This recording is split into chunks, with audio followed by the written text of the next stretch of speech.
In our headlines on this Wednesday afternoon, May 24th, here in South Korea. The groundwork for Nuri's third launch into orbit has been laid out, and if all goes according to plan, Korea's homegrown space rocket will shoot for the stars later on this Wednesday evening. Meanwhile, South Korea's team of inspectors to Fukushima has concluded its day one of a two-day on-site survey of relevant facilities to better assess Japan's planned discharge of radioactive wastewater into the Pacific Ocean starting this summer. And Seoul and Washington have taken joint action against individuals and institutions in the IT sector working to fund Pyongyang's missile and nuclear weapons technology.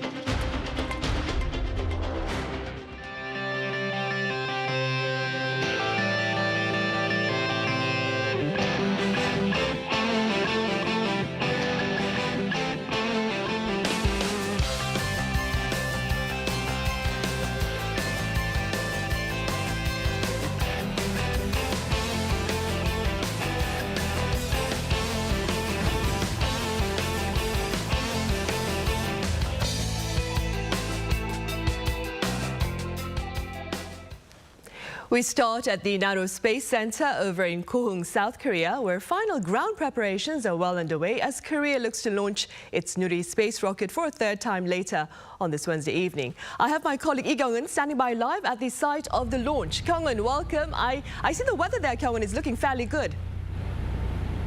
Right, it's not bad at all indeed. Well, the weather here is now nice and breezy. It's a bit cloudy as you can see behind me, but what really matters is the wind again, and it is nice and breezy as I said before. And it's actually a good time to talk about the weather because as we speak, the Korea Aerospace Research Institute will decide the finalized time of the launch, taking into consideration of the weather conditions and the optimal time they will prevent collisions with space objects. And based on their preliminary assessment, last night Nuri will blast off as planned at 6:24 p.m. with technical and weather conditions all good to go. Nuri properly erected and connected with the umbilical tower, and weather-wise, mild breeze and low chance of rain in the forecast. Now, once officially confirmed, the umbilical tubes will inject fuel and oxidizer into Nuri, and the sending devices will be detached. And for the very final 10 minutes before the liftoff, Nuri will be out of human hands, and it will go through one last final checkups on its own and start counting down by itself. Right, I see. Kyung-eun, if all goes according to plan, when exactly will we know whether or not this launch was a success? Well, Sunny, in order to answer that question, I think we have to first define success of this launch. Remember, the first and second launches were test flights, all meant to test the rocket's capabilities. But this time, Nuri takes on its first actual mission, putting 8 working satellites into orbit, including the main satellite, the commercial-grade next-generation small satellite 2.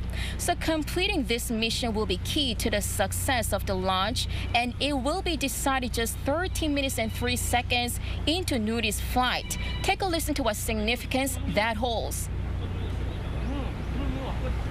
And we have accumulated quite a bit of expertise on this, and we believe in this and the following subsequent launch in 2025, 26, and 27, we will able to test different payloads under different technologies and also different situations, and we will be able to achieve a serviceable launch vehicle in the future. Now, after satellites enter into orbit, the next stage will be receiving beacon signals and actually communicating with the satellites. But as for the launch itself, it is a success once the satellites get into their target orbit. Sunny? I see. All right, Kyung-eun, thank you for the latest from the site of Nuri's planned launch, which is set to take place later in the day. And Kyung-eun will be there to keep us posted. Moving now on to neighboring Japan. Delegates from Seoul are engaged in their second day of on-site inspection of Fukushima on this Wednesday, before heading back to Tokyo for relevant talks with authorities there on Thursday. Now, that being said, our Han Sung-woo recaps details of the inspection yesterday, that is Tuesday. South Korea's team of 21 experts dispatched to Japan to inspect the crippled Fukushima nuclear power plant wrapped up their first round of on-site inspections on Tuesday night. The team's leader told reporters that they had observed all the facilities they planned on seeing. We concentrated on how and with what kind of system configuration each facility removes nuclides from the wastewater. The 9-hour inspection proceeded under the guidance of the Tokyo Electric Power Company, after which the head of the inspection team, Yuguki, explained that it had focused on checking the plant's multi-nuclide removal system known as the Advanced Liquid Processing System and the K4 water tanks currently storing the contaminated water, as well as the operation control room. He added that the group requested extra data from Japan regarding matters that required further examination. Yu refrained from touching on the Korean public's anxiety on whether Japan's planned discharge of the wastewater is indeed safe, saying instead that his team will be focusing on the science. What I mean is we're going to review it according to scientific standards, whether Japan's facilities are proper facilities and whether the wastewater's discharge process is being carried out appropriately.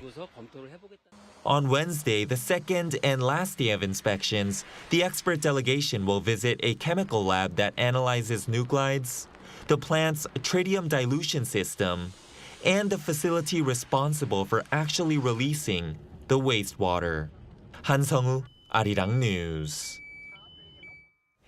In other news, Seoul and Washington together have taken additional actions aimed at choking off funds that finance Pyongyang's illicit weapons technology. More individuals and institutions have been slapped with sanctions. Our foreign affairs correspondent Choi Min-jung reports. South Korea and the U.S. continue to take joint action against North Korea's illicit cyber activities, which help to fund the regime's nuclear and missile programs. Seoul on Tuesday slapped sanctions on 7 individuals and 3 institutions. This is the 7th round of sanctions put in place against Pyongyang since the beginning of the Yoon administration. Since October last year, South Korea has targeted 43 individuals and 44 institutions. Those on the list are guilty of either contributing to financing the regime's nuclear and missile development, training IT personnel, or evading sanctions. The individuals are also accused of violating the human rights of their IT personnel. Of those on the list of fresh targets, Seoul and Washington simultaneously imposed sanctions on Jinyoung IT Cooperation Company and its general manager Kim Sang-man. The target institution is an IT company under the North's Ministry of Defense and is guilty of dispatching IT personnel to Russia, China, and Laos. Kim Sang-man was responsible for illegal foreign currency earnings by being in charge of overseas IT branches. The joint sanctions in the cyber sector come about a month after the two countries slapped sanctions on the same target, Kim Hyun-sup, for the very first time. Seoul's foreign ministry said South Korea and the U.S. have continuously sought ways to enhance the effectiveness of independent sanctions by designating the same target. Diplomatic authorities of Seoul and Washington are also jointly hosting a symposium in San Francisco Tuesday local time to discuss measures to block Pyongyang's illicit IT activities. The forum is the second of its kind after the two countries co-hosted an event last November to tackle crypto theft by North Korea. Choi Min-jung, Arirang News. And North Korea remains on an annual U.S. list of nations that are deemed lacking in the fight against terrorism. The U.S. State Department's Federal Register was published on Tuesday, and it also includes Cuba, Iran, Syria, and Venezuela. With regard to North Korea, this is reportedly its 27th year on the list. The Federal Register is handed in to the U.S. Congress each year as required by law, and the export of military equipment and services is also banned to countries on the list. Signs of activity have been detected at a North Korean launch site, fueling speculation that the regime is ready to launch its first spy satellite, as earlier announced by its leader Kim Jong-un. Our Lee Seung-jae has more. This is a satellite imagery of North Korea's Seohae satellite launching site taken this past Monday. According to an analysis from Radio Free Asia, the image shows a new facility being built, which is believed to be the launch pad from where the North's first ever military reconnaissance satellite will be launched. Comparing satellite images of the same location from a week earlier shows that construction at the site is progressing rapidly, and North Korea may be quickly moving towards launching the satellite soon. And experts say it may be just a matter of North Korea looking for the best weather conditions to go ahead with the satellite launch. The Seohae satellite launching ground is located on the country's western coast in Dongchangli, North Pyongyang province near the Chinese border. This site is the North's only known permanent operational test ground for major weapon systems, which includes intercontinental ballistic missiles. Meanwhile, other satellite images show that North Korea is preparing for a massive military parade to mark the 70th anniversary of Armistice Day, which the regime often calls its Victory Day. 4 troop formations were seen moving to the medium airfield in Pyongyang, a military training ground in the capital. Voice of America says that while between 200 and 1,200 troops were seen in the recent images, that number could increase further as it gets closer to the anniversary day on July 27th. With North Korea potentially showcasing its latest weapons during the military parade and a spy satellite launch looming, watchers say the tensions on the Korean peninsula will continue to rise with little chance of dialogue between the two Koreas. Lee Seung-jae, Arirang News.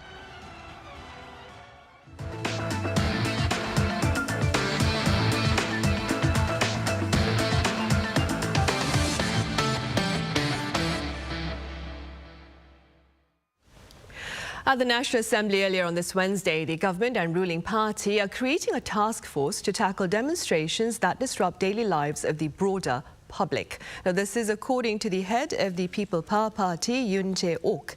The task force will be run by the Prime Minister's office in its early stages and will seek to maintain public order and protect people's rights and interests. Measures include the restriction of rallies in urban areas during rush hour and the restriction of overnight rallies. Korea's auto exports have been riding high above the global market doldrums, and in a bid to bolster this trend, a new investment strategy worth over $10 billion has been shared. Our business correspondent Lee reports. South Korea is preparing for a new era of future cars by supporting the country's auto parts industry. The Ministry of Trade, Industry and Energy on Tuesday highlighted the car parts sector as a starting point of mobility innovation, saying it's essential to support the industry in responding to shifting auto paradigms, electrical, AI, and autonomous. During a meeting on Tuesday, the public and the private sectors decided to inject around $10.9 billion into the auto parts industry. This is to nurture talent in the future car technology sector, expand exports of car parts, and enter into the global supply chain. It also set a goal to increase EV production to 5 times the level it's at now by the year 2030, while expanding exports to key markets such as US and Europe and high-potential markets such as the Middle East, East Asia, and the ASEAN region. Through this, the ministry expects car exports to exceed $80 billion this year, an all-time high. Furthermore, the government thinks this may bolster high-tech industries such as system chips, large-size displays, and a biohealth sector. To support car parts companies, a memorandum of understanding was signed by automobile companies and 8 related institutes. Auto giants including Hyundai Motor, Kia, and General Motors Korea pledged to help stabilize auto part companies' liquidity while taking part in joint tech development in order to strengthen partnerships with the car parts industry.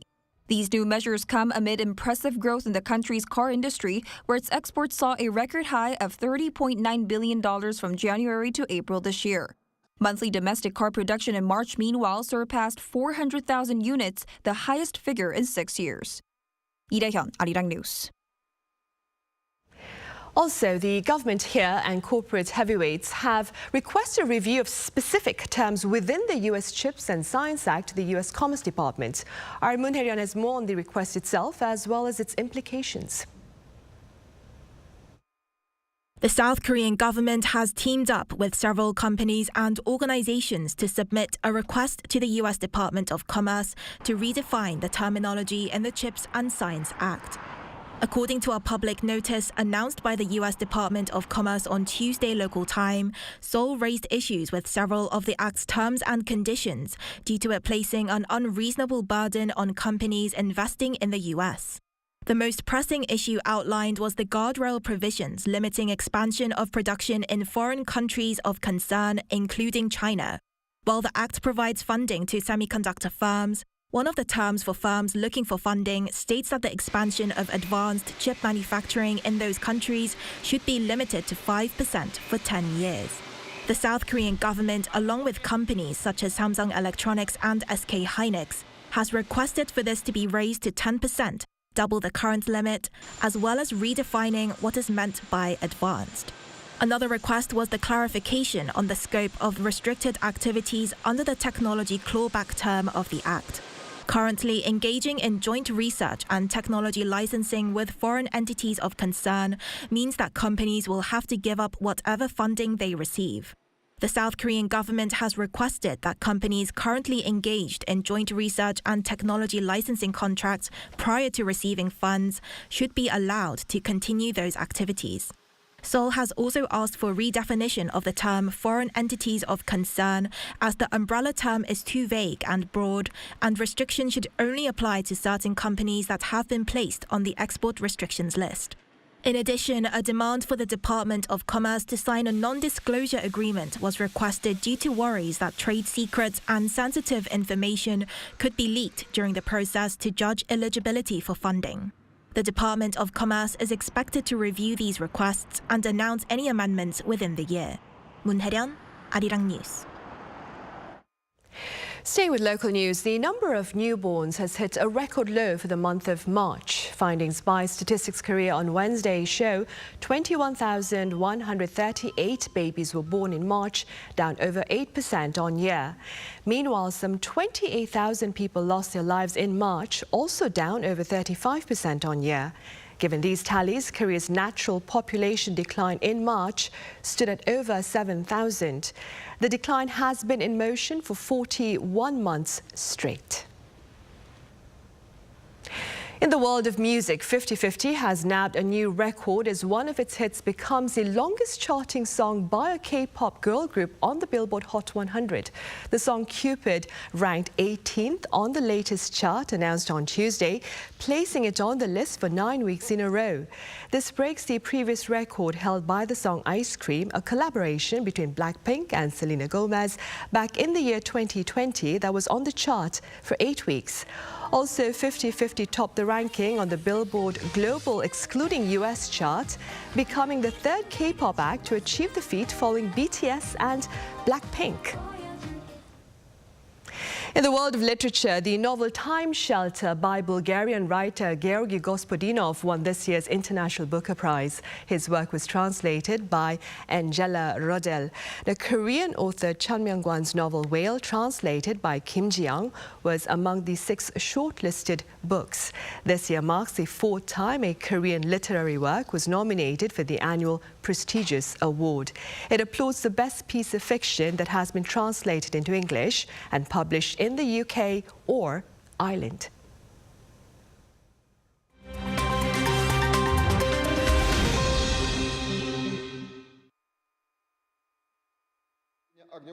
Let's take a look at what's going on in the world now. We begin in Russia, as Moscow on Tuesday claimed to have defeated a group of anti-Putin Russian nationals who crossed the border from Ukraine to attack the southwestern city of Belgorod the day before. The attack prompted the region's governor to launch an anti-terrorist operation. Russia says that it killed 70 fighters and insisted that they were Ukrainian. But Kyiv has denied any links and has claimed that the attackers acted independently. Meanwhile, 2 Russian paramilitary groups say they were responsible for the incursion, with one of the groups saying that it still retains control of a small piece of land despite Russia's operation. The initial attack on Monday left 8 people injured after the attackers shelled a village. 3 houses and a local administrative building were also damaged. Moving on to the United States, where it's being reported that Florida Governor Ron DeSantis will announce his 2024 presidential bid during a Twitter Live event. Joined by its owner Elon Musk, the Republican politician is expected to make the announcement on Wednesday local time on Twitter Spaces. An official campaign video is expected to follow. The governor has hinted at a campaign launch over the past few months. The 44-year-old is viewed as the main rival to former President Donald Trump, who has already declared his presidential bid. National opinion polls show that Trump has a strong lead over other Republican contenders. Shifting to the tech space, Microsoft has unveiled a number of updates to its range of services, including a significant upgrade to ChatGPT. According to CEO Satya Nadella at the Microsoft Build conference in Redmond, Washington on Tuesday, the OpenAI software will now be linked to live search results from Microsoft's search engine Bing. ChatGPT's answers were previously limited to information from 2021 or earlier. The service is already available to paid users. It will be rolled out to its free service later. Other changes include expanding Bing plugins for businesses, which would see their services advertised on the web browser's AI chat service based on a user's question. And finally, a watch belonging to the last emperor of China has been sold for $6.2 million. It was sold by auction house Philips Asia in Hong Kong on Tuesday. Manufactured by Patek Philippe, the rare Rev 96 Quantieme Lune is one of only 8 known pieces of its kind in the world. It belonged to Emperor Puyi, who became ruler of the Chinese Qing dynasty at the age of 2 in 1908, before being forced to abdicate just 4 years later.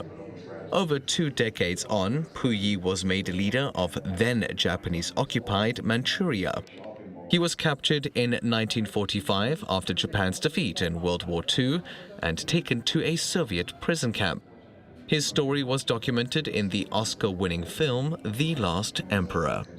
Matthew Ashley, Arirang News.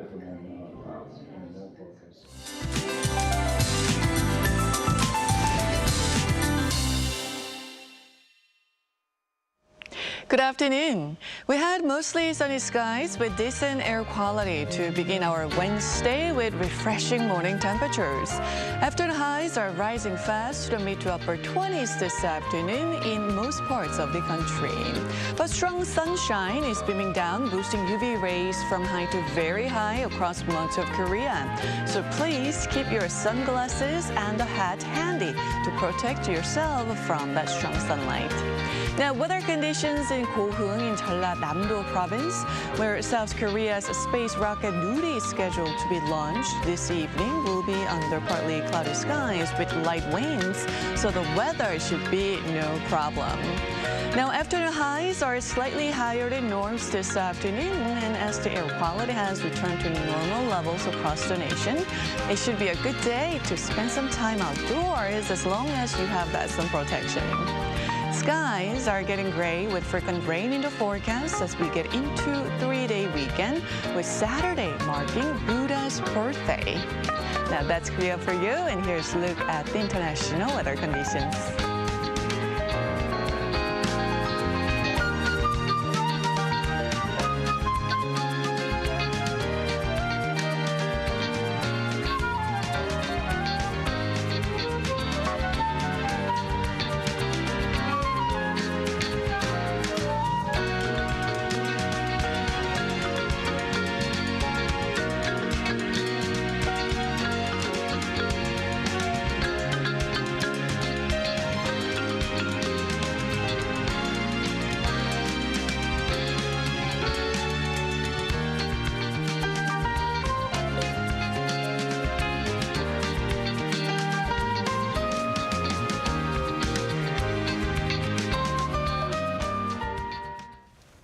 And those are the headlines at this hour. We return with our panel session in a few minutes, so do stay with us. Thank you for now.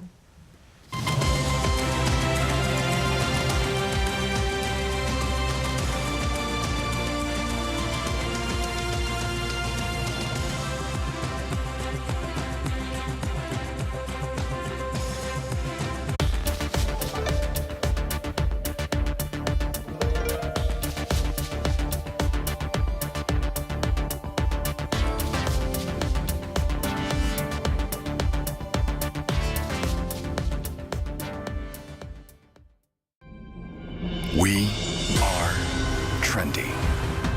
We are tradition. We are Busan. We are future. We are nature. We are Busan. We are energetic. We are eco-friendly. We are Busan. The city ready for World Expo. We are Busan. Busan is ready for World Expo. Mount Everest, the roof of the world, standing 8,848 meters tall. Glaciers covering Everest are disappearing. A recently published report says glaciers covering the world's highest mountain are melting. It takes just 25 years for glaciers that have formed on Everest over the span of 2,000 years to lose around 55 meters of thickness. The reason for why ice on Mount Everest is melting is none other than global warming. The more glaciers melt, the more dangerous it is for humans. When soil and rocks become exposed due to melting ice, climbing Everest can be more life-threatening. Less water in streams originating from glaciers can result in water shortages. When there's not enough water to drink, grow crops, or generate power, local residents can end up becoming climate refugees. One more thing. Water from melting ice can cause flooding. In fact, flash floods in the Himalayas have occurred multiple times already. These natural disasters, dubbed glacier tsunamis, incur not only property damage, but human casualties as well. If we continue using fossil fuels and do not conserve energy, our planet will become warmer and warmer, and Everest glaciers could vanish forever. Protect the future of Everest. Save the environment. For the sake of Earth, for our sake. One more step for a better future. The Earth and Environment Report.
Contour the world, simply contour. India, the United Kingdom, New Zealand. Woo!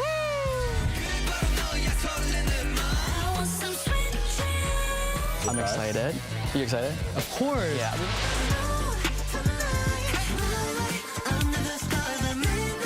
Music, start. I'm live.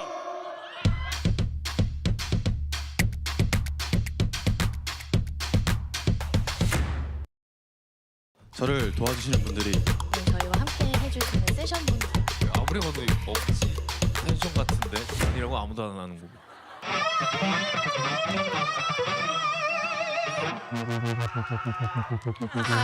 좋아요.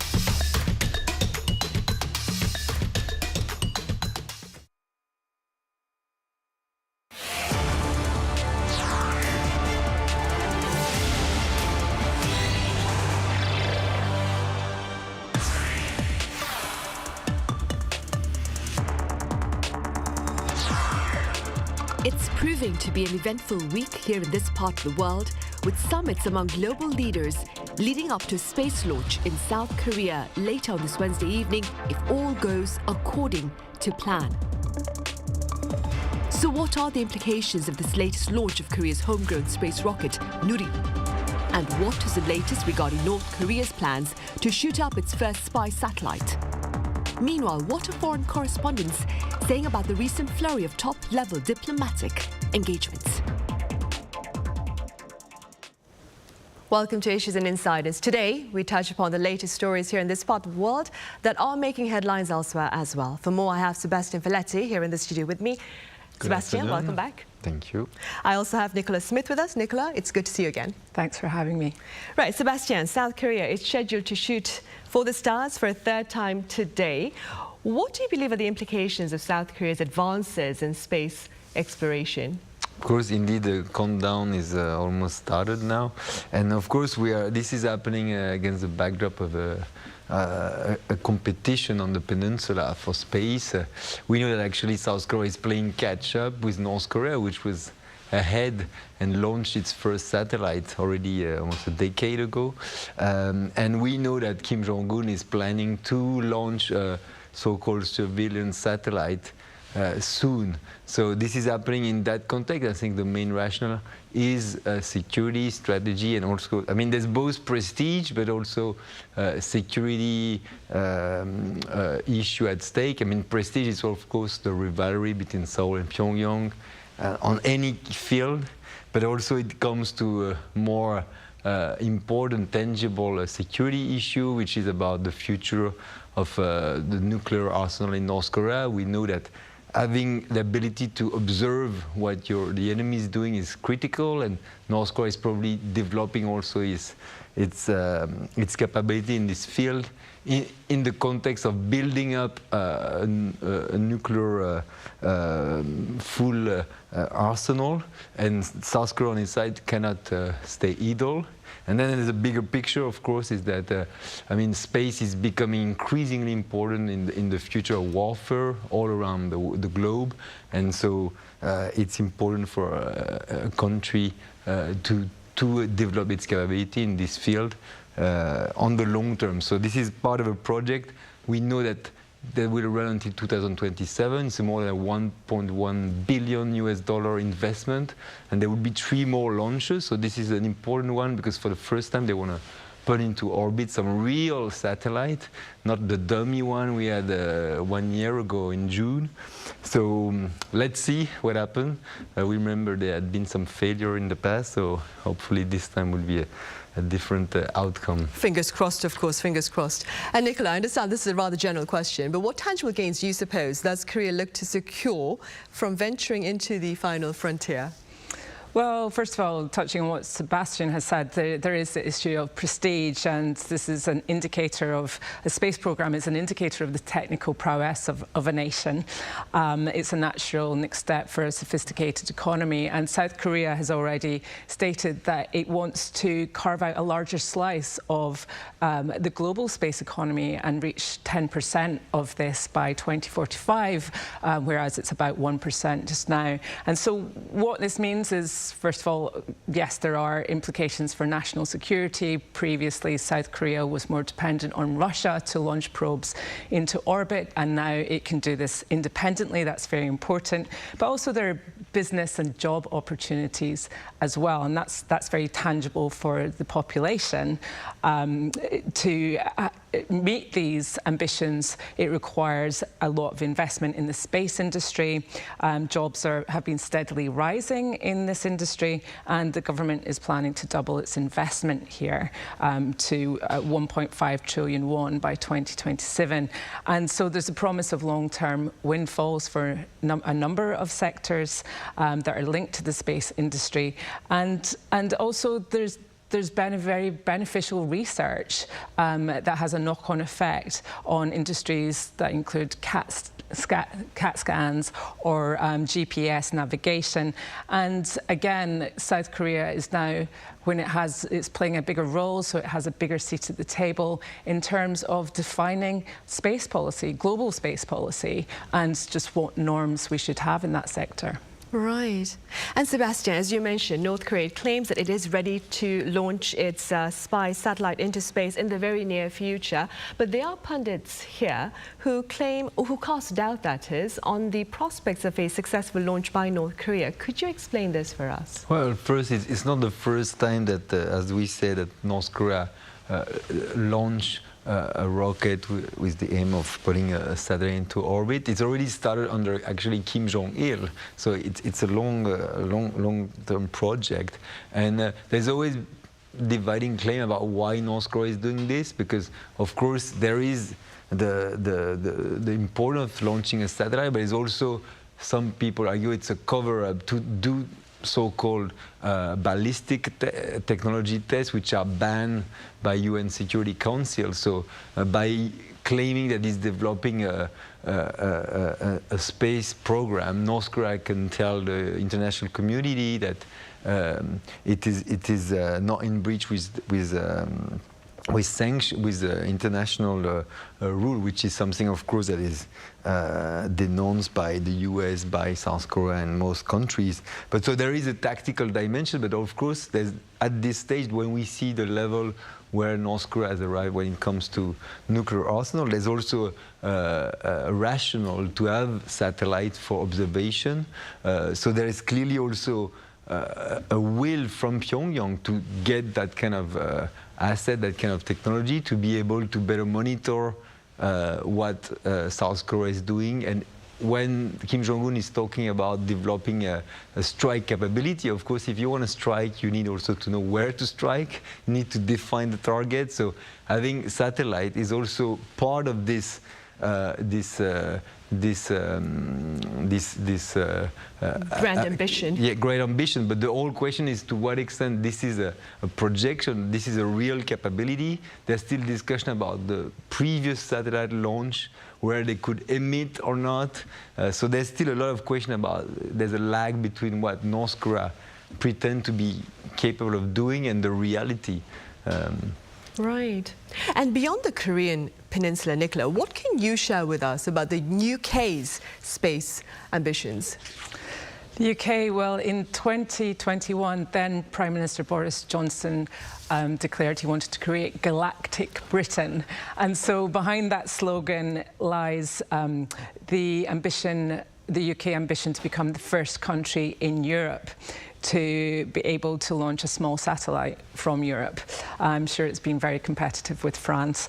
And the UK is a world leader already in satellite manufacture. It's the home to major space businesses, but it doesn't yet have the capability to launch these satellites itself on its own territory. So that's a major goal. And earlier this year, there was an attempt in Cornwall in the south of the country, and that unfortunately failed. But other spaceports are being developed in Scotland, in the north, and also in Wales. So hopefully that should come relatively soon. And Britain's space industry is also worth £16 billion a year and employs some 45,000 at the moment as scientists and engineers, innovators, and it will be a big employer in future. The UK also aims to be a leader in modest low orbit technology, commercial satellites, which have applications from high-speed broadband to helping with climate change.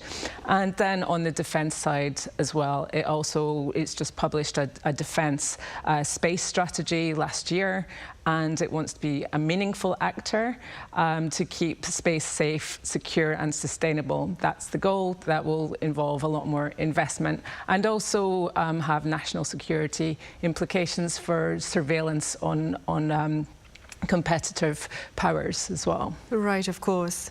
And Sebastian, I hear France has put space at the center of its defense strategy in recent years. Could you tell us a bit more about that?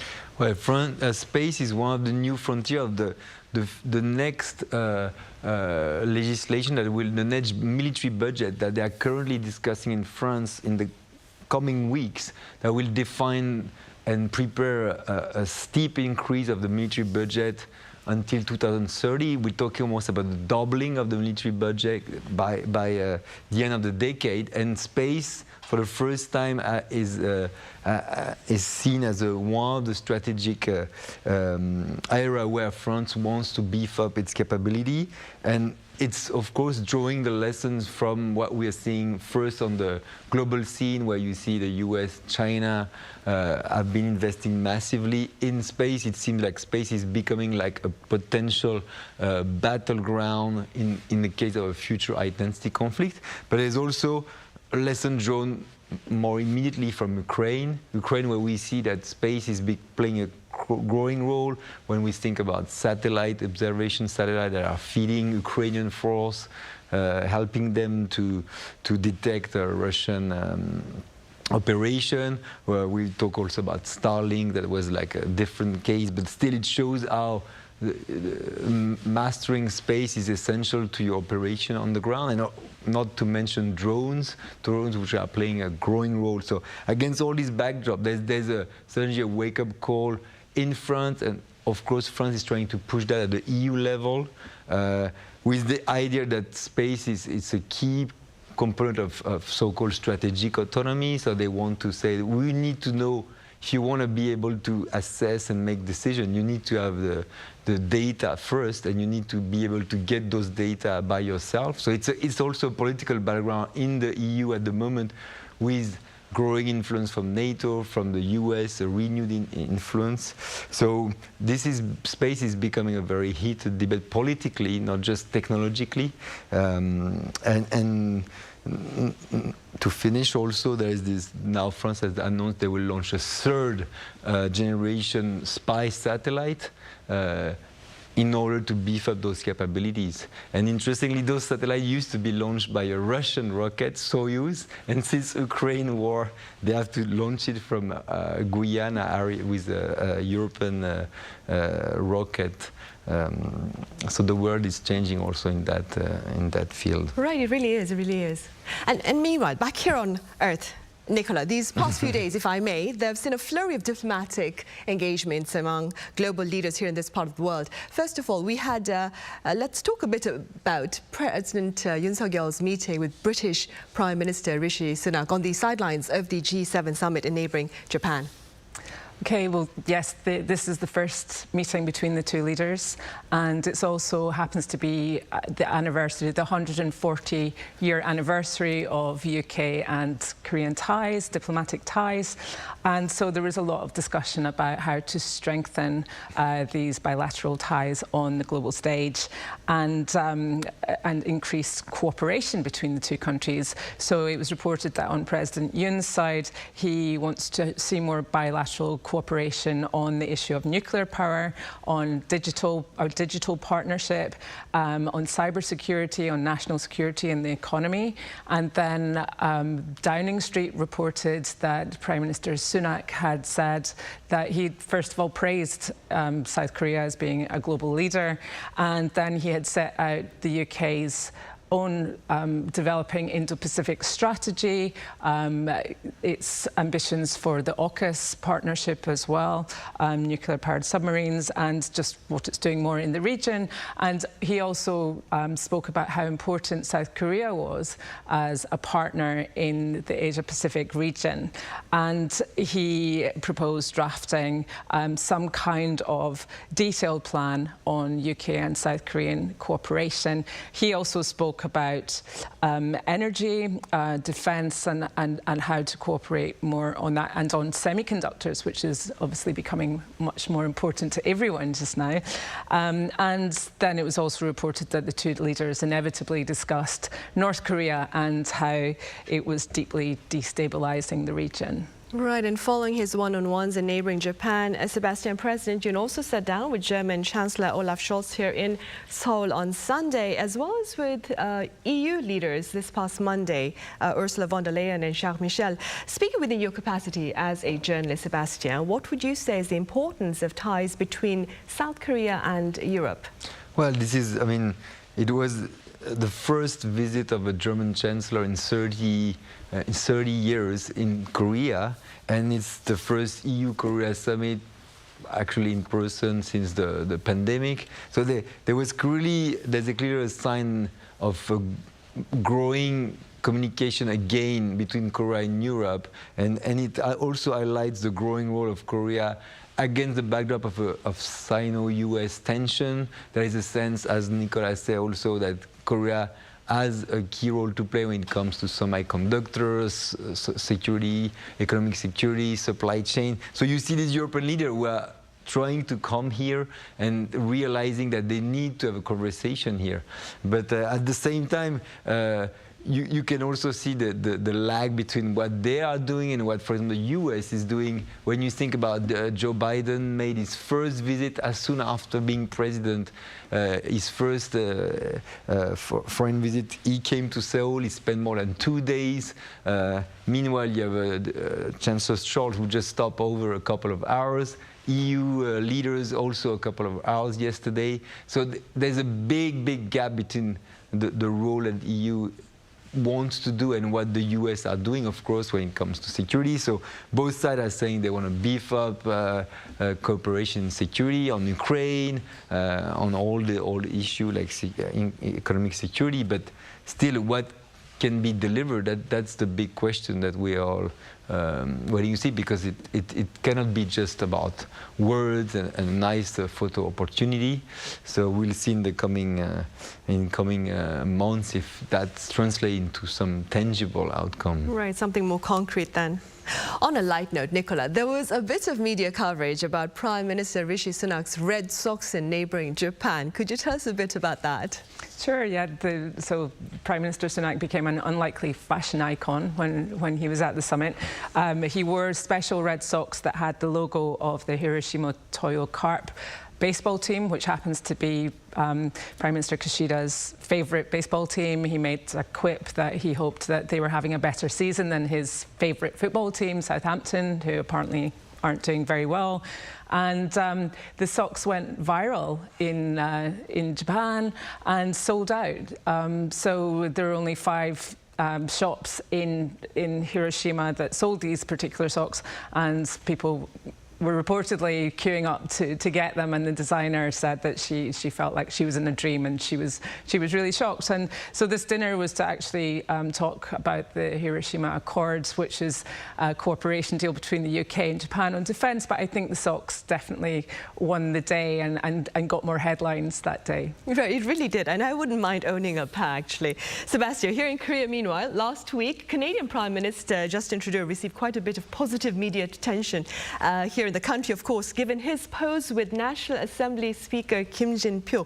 Do explain that for us, and also do include the criticism from some Canadians itself. Well, I mean, it was probably the highlights of it. Actually was a 3 days visit. It was a state visit by Justin Trudeau. So he spent much more time than the European leaders did in Seoul. He even addressed the National Assembly. That's where there was this picture that went viral on social media. I mean, interestingly, he got positive coverage in South Korea about this. I mean, because you could have imagined some people seeing this as dismissive or as showing lack of respect, but actually it was seen as a very positive gesture by most netizens here.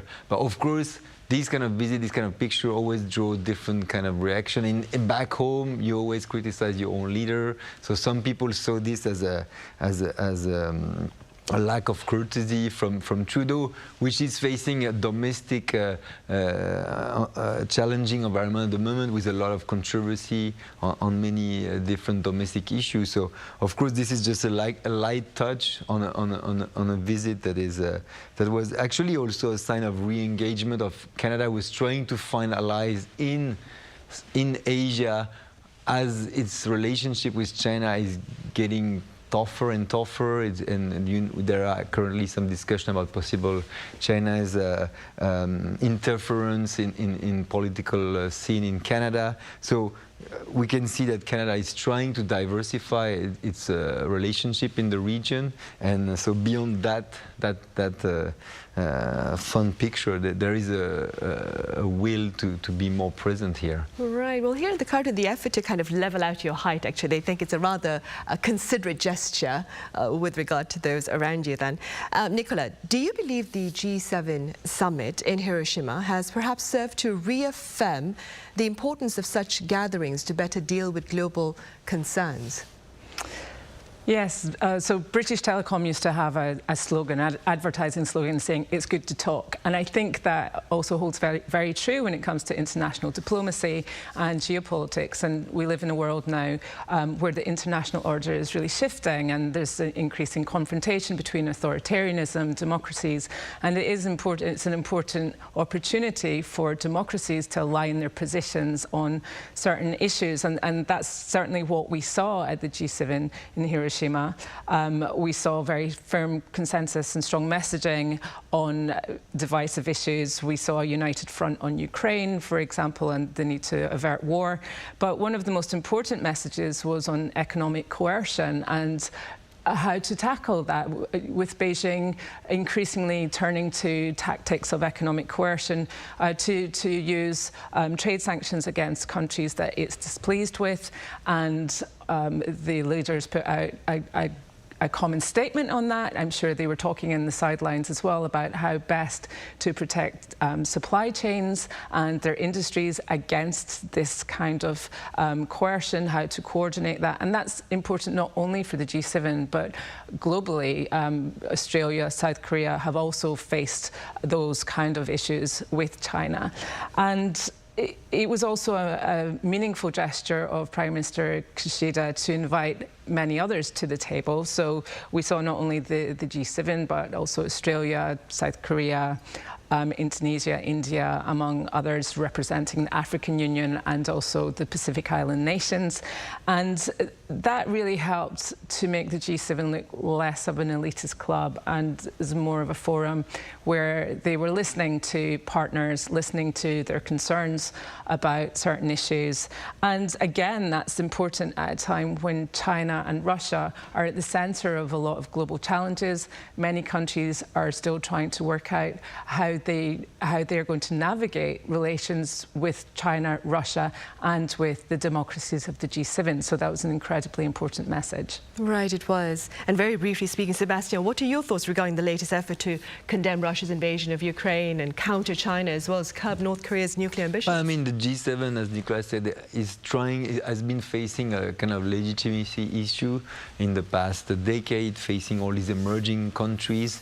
So they're trying to patch up, to open up, to remain relevant, and they made very strong statement. Having said that, we shouldn't be mistaken also by the fact that, you know, if we look at the bigger picture, you have a growing number of emerging countries who don't want to take side, including on the democratic side or versus China. And increasingly, you see these emerging countries who just want to do business, and they are ready to work with China, they are ready to work with Russia, and they are getting tired of that insistence on Ukraine that the European, the Western countries are pushing for. So there is also a risk of the picture of the G7. Behind the scene, a lot of these countries, they want to be open to business with everyone.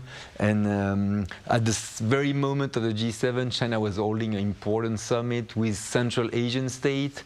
It's also developing its relationship in the Middle East with Saudi Arabia, with Iran, which are key economic player also there. So the picture is behind this strong signal. The world is becoming increasingly open, and the voice from Western democracies is clearly in decline. Right, but hopefully more talks will be underway to better deal with such issues then. All right, Sebastian, as always, thank you very much for your time and your thoughts. And Nicola, thank you very much for your insights. Thank you. Right, well, that ends Wednesday's edition of Issues and Insiders. Thank you for watching. See you same time tomorrow, that is Thursday.